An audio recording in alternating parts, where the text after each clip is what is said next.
ஜெய் ஸ்ரீ ஆஹாஷ பிரத்திங்கிரா தேவி துணை திருவெண்காடு வடக்கு மடவிலகத்தில் எழுந்தருளி அருள்பாலித்துக் கொண்டிருக்கும் ஸ்ரீ ஆஹாஷ பிரத்திங்கிரா பீடத்திலிருந்து பிரத்திங்கிரா ஓவாசகி அபராஜிதா.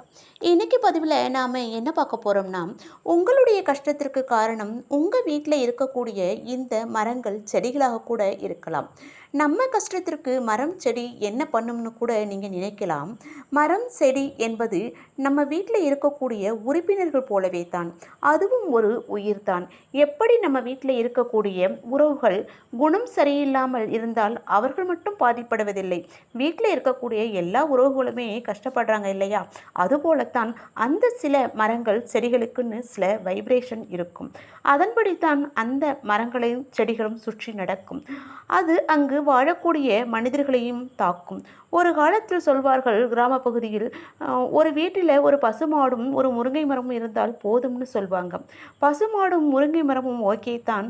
ஆனால் முருங்கை மரம் பலர் இன்றைக்கி வீட்டு வாசலில் வெளிப்புறத்தில் வைக்கிறாங்க. உண்மையிலேயே முருங்கை மரத்தை வாசல் பகுதியில் வைக்கவே கூடாது. அது மிகப்பெரிய நெகட்டிவ் எனர்ஜியை தான் உருவாக்கும். பின்புறம் வைக்கலாம்.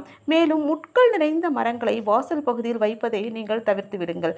சிலர் இப்பொழுது அரளி செடியை வாசல் பகுதியில் நிறைய பேர் வச்சு பூக்களுக்காக அதை சாமிக்கு அந்த பூவை போட வேண்டும் என்பதற்காக வளர்த்து கொண்டிருக்கின்றார்கள். இந்த செடிகளை வாசல் பகுதியில் வைக்கவே கூடாது. இதன் பூக்களை கூட எல்லா தெய்வங்களுக்கும் வைக்கவும் கூடாது.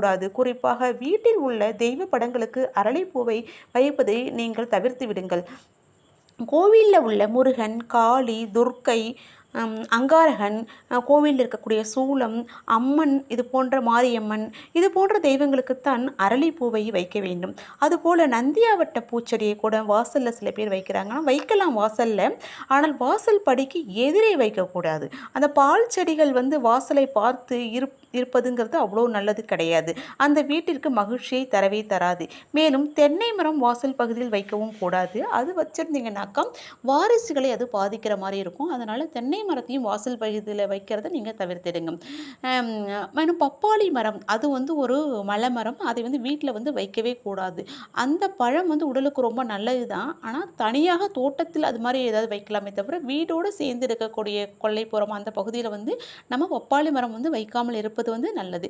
மேலும் சிலர் சொல்கிறாங்க, வில்வம், வெள்ளருக்கு வீட்டில் வைக்கலாம் என்பது. அதெல்லாம் ஏற்றுக்கொள்ள முடியாத ஒரு விஷயம். வெள்ளருக்கு நாகம் தங்கிவிடும். இந்த வில்வம் இது எல்லாமே கோவிலில் தான் வைத்து பராமரிக்க வேண்டும். வீட்டில் அவசியம் இருக்க வேண்டிய செடிகள் அப்படின்னாக்கா துளசி, கற்பூரவல்லி, சோற்றுக்கற்றாழை, மாதுளம் செடி, மாமரம், வேப்பமரம், புங்கமரம், பலா, வாழை, மேலும் இது போன்ற நல்ல செடிகளை வீட்டில் வைக்கிறது மட்டும்தான் நமக்கு நல்ல ஒரு வைப்ரேஷன் உண்டு பண்ணும். உயரமான செடிகளை மேற்கு பகுதியிலும் கொஞ்சம் குட்டையான செடிகளை கிழக்கு புறம் வைப்பது தான் சிறந்தது.